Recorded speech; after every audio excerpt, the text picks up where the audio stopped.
Hi there, my name is Triston Lee, and today we're going to talk about buoyancy. So before I can go and show off my experiment, we're going to talk about what buoyancy is.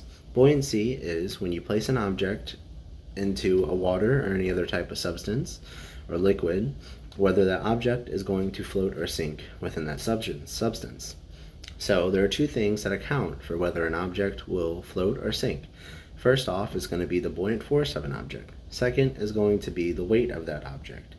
So if the weight is going to be greater than the buoyant force, that means the object is going to sink. That means it's heavier than the water is able to, keep it afloat.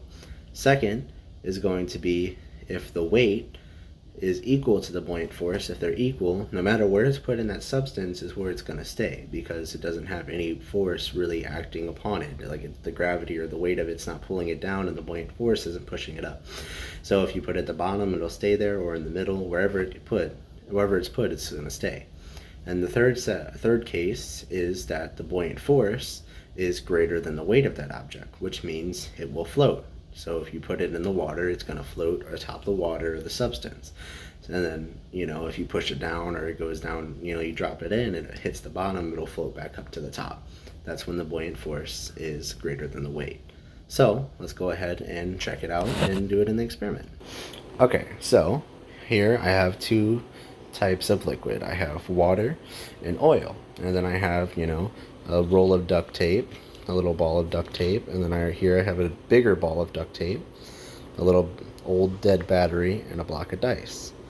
So if we go ahead and we drop this ball of duct tape into it, you can see that it's sitting there floating across the water. That's because the weight of the little weight/density of this ball of duct tape is less than the buoyant force that is being applied to it. That's why it sinks. So if you push it down, it'll float back up.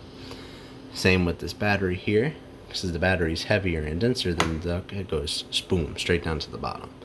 And this dice, we'll go ahead and see what happens here. As you can see, it kind of floats around.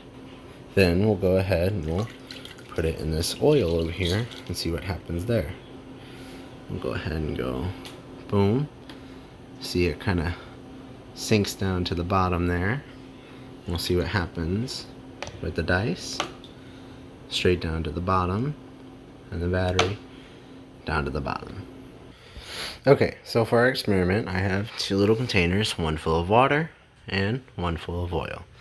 And I got two objects here, a dice and a popsicle stick, and we're going to go ahead and see what happens. So this dice will go ahead and drop into the water, and as you see, he goes straight to the bottom. Just sinks right down there. Now, we'll try the popsicle stick. And as you can see, the popsicle stick floats right across the top of the water. If you push it down, it'll float right back up. That's because the buoyant force of the popsicle stick is more than the weight of the popsicle stick. And opposite with the dice. So, we'll go ahead and drop them into the oil here. And see, it just drops straight down to the bottom. And same happens with the popsicle stick. But if you see, hi there. So for today's experiment, I have a dice and a popsicle stick. So what we're going to do is we're going to go ahead and drop both of them in the water and see whether they sink or float. So we'll do the dice first. And as soon as it hits the water, you can see it drops straight down. I'll do it one more time. And that's because the density or weight of that dice is more than the buoyancy force getting applied to it by the water. And we'll try the same thing here with the popsicle stick. You drop it in, and as you can see right here, it's floating right along the top of the water. Whether you drop it in or you push it down, it'll float right back up. And that's because the buoyant force on the popsicle stick is more than is being applied to the weight of the popsicle stick. And that allows it to float along the top of the water. But there we go. That is my experiment, and I hope you guys enjoyed.